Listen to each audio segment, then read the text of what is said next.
Hi there everyone, and welcome back to another video. Today I'm going to be talking about my experience with this camera, which is the Fuji X-M5. When I bought this camera about 3 months ago, it was out of stock basically everywhere, and then I happened to find it on the shelf at my new favorite local camera store. Guys there were super helpful. They even charged the batteries before I picked it up so that I could start using it right away. Shout out to Focal Point Photography in Dallas, Oregon for that. Super awesome service. This is not going to be a detailed review. I'm not going to go through all of the specs. There are lots of other videos and other resources online that can help you, learn what this camera is capable of doing. And frankly, I'm not even going to try to be objective.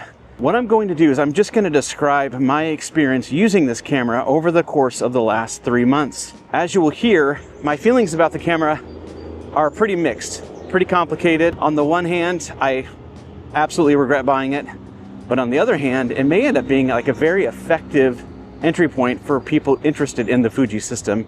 And so I'll explain more in a moment what I mean by that. Some context that I think will be helpful for you as you're watching this video is for you to know that my two main cameras are the Nikon Z8 and the Nikon ZF. And I use those for landscape photography primarily, but also portraiture, street photography.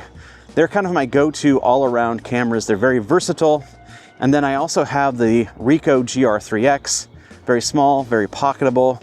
And I use that for street photography and also to just document everyday life. Comes with me pretty much everywhere. The thing is that the Z8 and the ZF, neither of them are particularly light. And then the Ricoh GR3X is very pocketable, but it has terrible video capabilities. So what I was looking for was for a camera that was gonna be small and compact. I could bring it as a second camera in an on-location shoot, but then I could also use it as my main YouTube camera in my office. And the Fuji X-M5, I mean, it checks all of those boxes. And so that's what initially attracted me to that camera.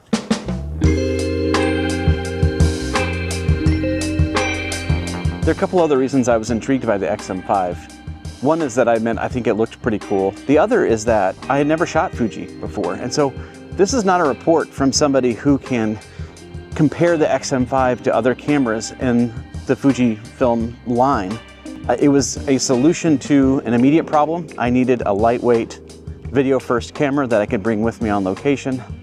But also I was intrigued because a lot of my favorite photographers, including my brother Dustin, who's a street photographer in Portland, all shoot Fuji. So in the rest of the video, I'm going to tell you what I like about the camera, what I don't like about it, why I'm going to be selling it, but why I may not necessarily be leaving the Fujifilm system for good.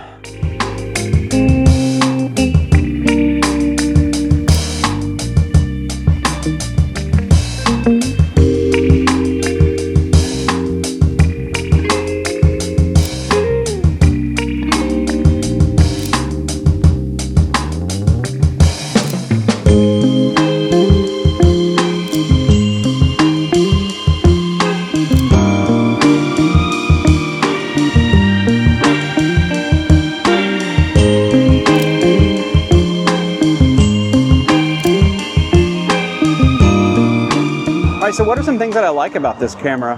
One is that the image quality is amazing, both for video and for stills. It's so good that I'm going to feel bad about complaining as much as I am later because image quality is all important. It is small, it's lightweight. At 355 grams, it's the lightest camera in the Fuji line. Depending on which lens you have on here, you can fit it in your pocket. And so that makes it really ideal for travel. It makes it good for the use case that I had in mind, which is as a second camera that I would bring with me to on-location shoots. The video capabilities are incredible. 6.2 open gate, 4K up to 60 frames per second. You can shoot an F-Log, 10-bit internal recording. I said I wasn't going to go through all the specs, but now I am. I mean, the video quality is fantastic. It's great. And it's so good and so robust that I can shoot in horizontal and then crop into vertical if I want to make a vertical video out of it. I'm not sure how this is going to translate to this video, but I went to the Benedictine Abbey near my house, shot in 6.2K, and then zoomed in as far as I could on the bell tower, and this is what it looks like.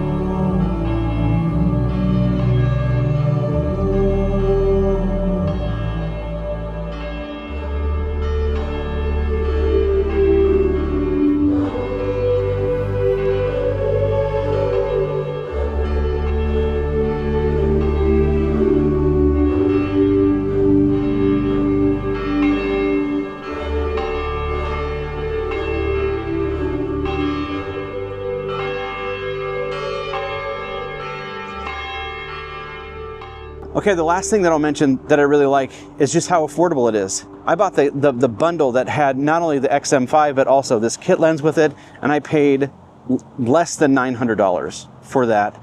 In fact, I had money left over in my budget that I bought a 33mm f2 lens used from the camera store as well. I walked out of there with a camera and 2 lenses for a really, really affordable price. So those are the things that I'm most impressed by with this camera. Now I want to talk about some of the things that I don't like.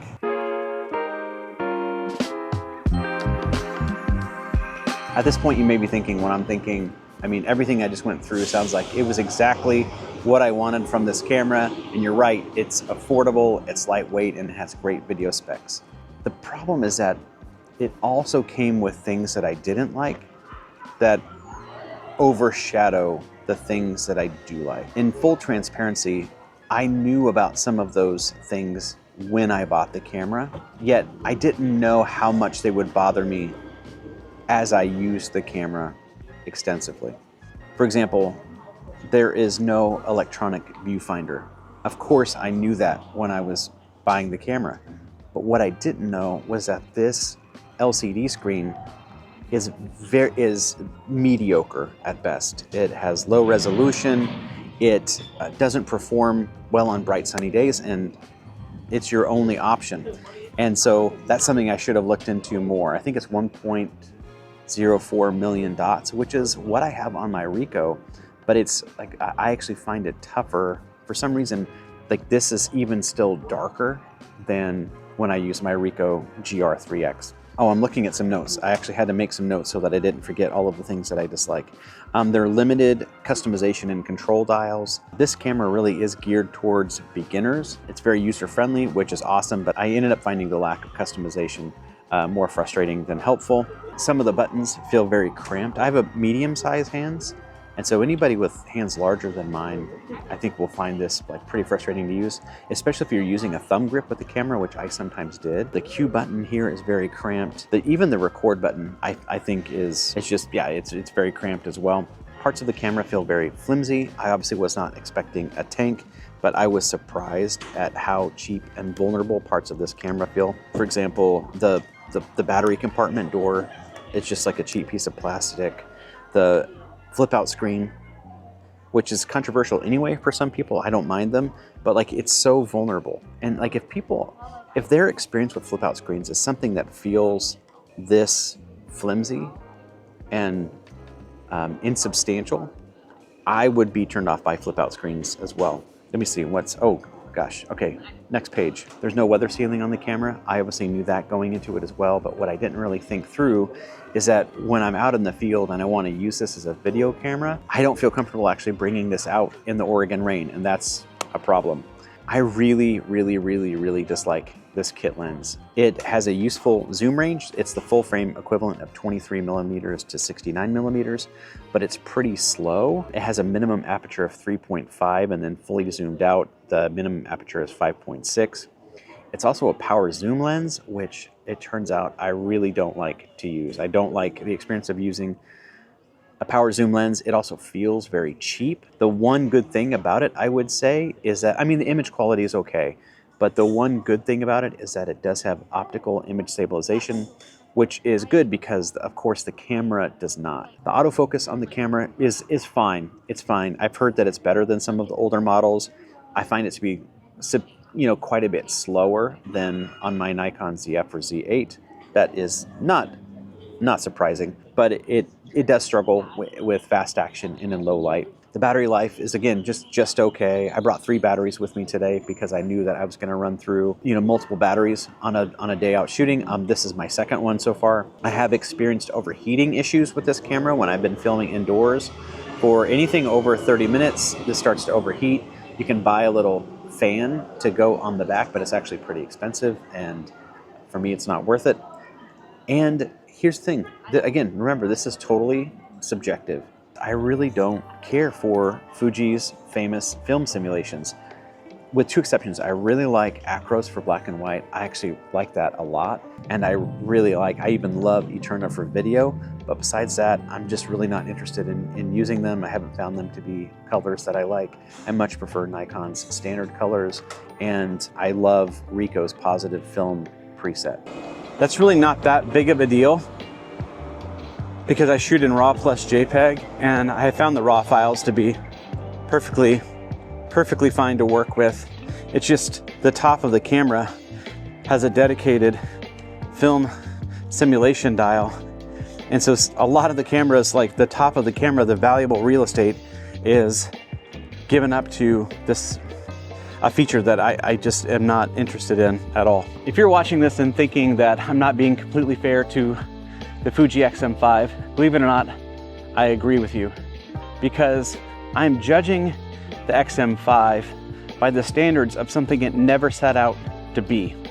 I want it to have the weather sealing and the autofocus of my ZF and Z8.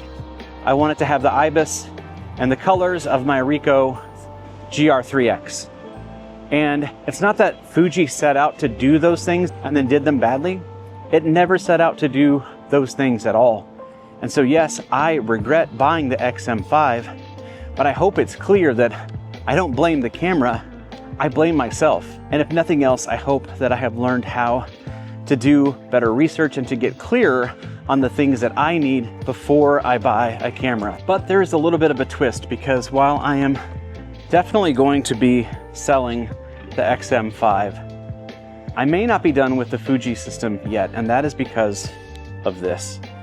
This is the 35mm f2 lens that I bought on the same day that I bought the X-M5.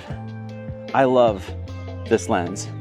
In fact, since I bought the X-M5, I have purchased 3 lenses for it, all of which I love. This 35mm f2, and then 2 pancake lenses, the 18mm f2 and the 27mm f2.8. I love all of those lenses.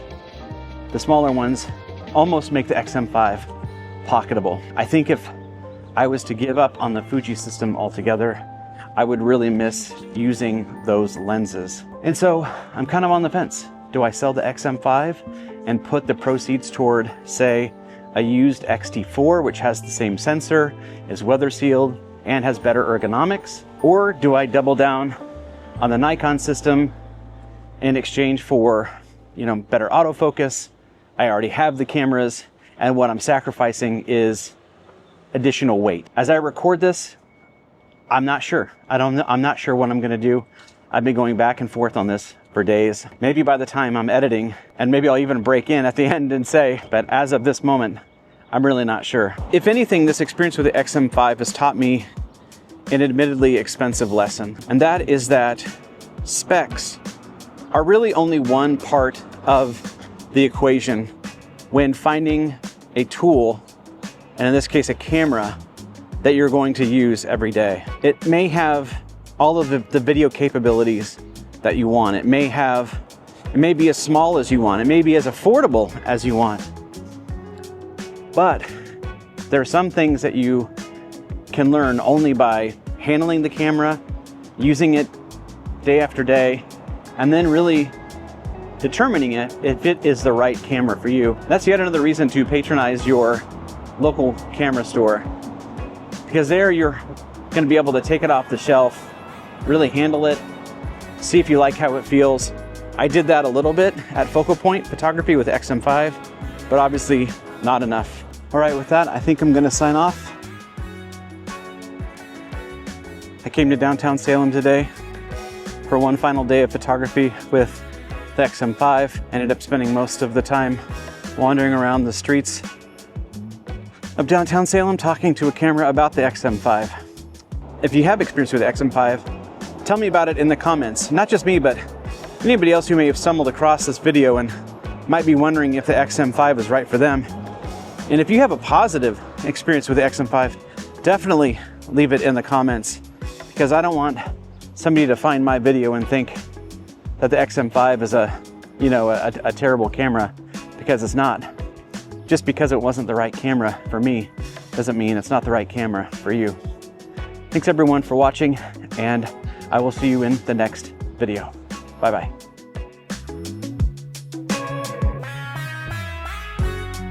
Hi everyone, Editor John here, and I just want to wrap up the story for you. As you know, I was torn. I could either get an X-T4 for video and use those great lenses, or I could keep using the Nikon for video, mostly the ZF, despite how heavy it is compared to the X-M5. And it was actually the guys at the local camera store who helped me discern the right direction for me. I told them I was either going to get the X-T4 or double down on Nikon by improving my video kit. And the salesman asked me some questions about the work I make now and where I wanted to go. And that conversation clarified a lot for me. Yet another reason to find yourself a great local camera store. And in the end, I sold all my Fuji gear. I also bought from Focal Point Photography a new video lens that is lighter and sharper and faster than the ones I use now. The Tamron 28-75 f2.8. Hold on. I wanted to do this grand reveal. Okay. And this lens is